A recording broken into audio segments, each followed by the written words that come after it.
আজ মহালয়া, সবাইকে মহালয়ার শুভেচ্ছা জানিয়ে একটা দারুণ রেসিপি আমি শেয়ার করছি। আশা করি এই রেসিপিটা তোমরা বাড়িতে ট্রাই করলে একটু হলেও ভাত বা রুটি যেটাই বলো না কেন সবাই একটু পরিমাণে বেশিই খাবে। তাহলে চট করে রেসিপি বানানোটা শিখেই নাও। প্রথমে আমি 1 কিলো থেকে খানিকটা কম আমি চিকেন নিয়ে নিয়েছি। এর মধ্যে আমি মিশিয়ে দেবো একটা পেস্টের মধ্যে আমি দিলাম কিছুটা পুদিনা পাতা, ধনে পাতা, আদা, কয়েক কোয়া রসুন, কয়েকটা কাঁচা লঙ্কা আর বেশ খানিকটা টক দই। এই সম্পূর্ণ জিনিসের একটা সুন্দর পেস্ট বানিয়ে চিকেনের মধ্যে দিয়ে দেবো। আর তার মধ্যে দিয়ে দেবো আন্দাজ মতো নুন আর সামান্য হলুদ। এই জিনিসগুলোকে একসাথে মাখিয়ে নিয়ে প্রায় আধা ঘন্টার জন্য আমি ঢেকে রেখে দেবো।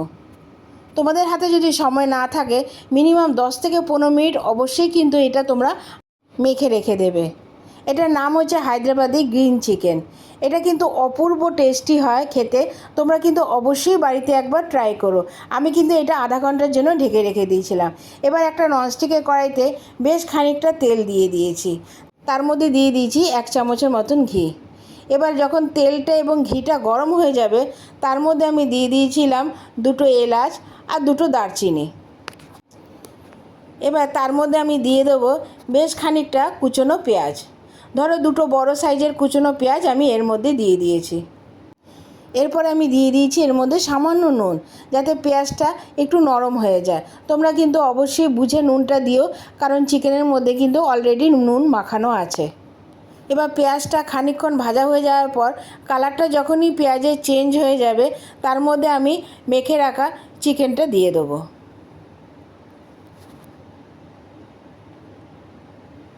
দেখো আমি যে চিকেনটা মেখে রেখেছিলাম ওই পেঁয়াজের মধ্যে দিয়ে দিলাম।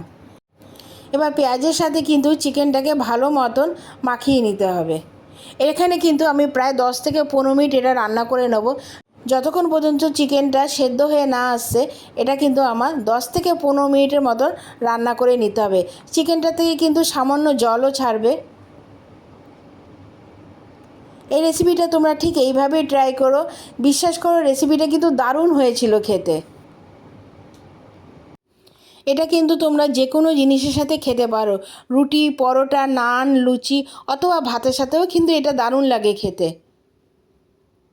এটা আমি প্রায় 15 মিনিট রান্না করার পর আমি কিছুক্ষণের জন্য এটা ঢেকে রেখে দিয়েছিলাম। ধরো 5 থেকে 7 মিনিটের জন্য এটা আমি ঢেকে রেখে দিয়েছিলাম, কারণ চিকেন থেকে সামান্য কিন্তু জল বেরিয়ে এসেছিলো। এই রেসিপিতে কিন্তু গ্রেভিটা একটু কমই থাকবে, খুব একটা ঝোল ঝোল কিন্তু আমি রেসিপিটা করব না। এবার এটাকে 5 থেকে 7 মিনিটের জন্য আমি ঢেকে রেখে দেবো। এরপরে আমি তোমাদেরকে দেখাচ্ছি সামান্য 1 কাপের মতন জল এর মধ্যে আমি অ্যাড করেছি। খুব একটা বেশি জল কিন্তু দিইনি, যাতে চিকেনটা একটু ভালোভাবে সেদ্ধ হয়ে যায়। আরও 5 থেকে 7 মিনিটের জন্য এটা আমি ঢেকে রেখে দিয়েছি। 5-7 মিনিট পরেই যখন ঝোলটা একটু টেনে এসছে তার মধ্যে আমি দিয়ে দিয়েছি বেশ খানিকটা ক্রিম। তোমরা কিন্তু এখানে ফ্রেশ ক্রিমও ইউজ করতে পারো, অথবা দুধের থেকে যে ক্রিমটা বেরোয় সেটাও তোমরা ইউজ করতে পারো। এখানে কিন্তু আমি দুধের থেকে যে ক্রিমটা বেরিয়েছে সেটাই কিন্তু আমি ইউজ করেছি। তারপরে দিয়ে দিয়েছি 1 চামচের মতন গরম মশলা। তোমাদেরকে আমি আগেও বলেছি এই গরম মশলাটা কিন্তু আমার বাড়িতেই তৈরি করা। এবার দেখো গ্রেভিটা প্রায় শুকিয়ে আসছে। একটু গ্রেভি থাকতে থাকতেই কিন্তু এটা আমি বন্ধ করে দেবো, কারণ যখন চিকেনটা ঠান্ডা হয়ে যাবে এটা কিন্তু সম্পূর্ণই শুকিয়ে আসবে। নামানোর আগে আমি 2টো চেরা কাঁচা লঙ্কা দিয়ে দিয়েছি। এটা অপশনাল, তোমাদের যদি ঝাল বেশি পছন্দ না হয় তোমরা নাও দিতে পারো। আমি কিন্তু ঝালের জন্য 2টো কাঁচা লঙ্কা দিয়ে দিয়েছি। আমার রেসিপিটা কিন্তু কমপ্লিট। আমার রেসিপিটা যদি তোমাদের ভালো লেগে থাকে তাহলে অবশ্যই একটা লাইক, কমেন্টস আর বন্ধুদের সাথে এটা শেয়ার করে দিও। আর আমার চ্যানেলটা কিন্তু অবশ্যই সাবস্ক্রাইব করে দিও। এই চিকেনের মধ্যে যে পুদিনার গন্ধটা এত দারুণ লাগে যে তোমরা রেসিপিটা ট্রাই না করলে তোমরা বুঝতেই পারবে না। আমার রেসিপিটা কমপ্লিট। আমি কিন্তু তোমাদের কমেন্টসের অপেক্ষায় থাকবো। আমি আবার আসবো একটা নতুন রেসিপি নিয়ে। তোমরা আমার পাশে থেকো আর আমাকে সাপোর্ট করো। তোমরা ভালো থাকো, সুস্থ থাকো। এখনের জন্য টাটা।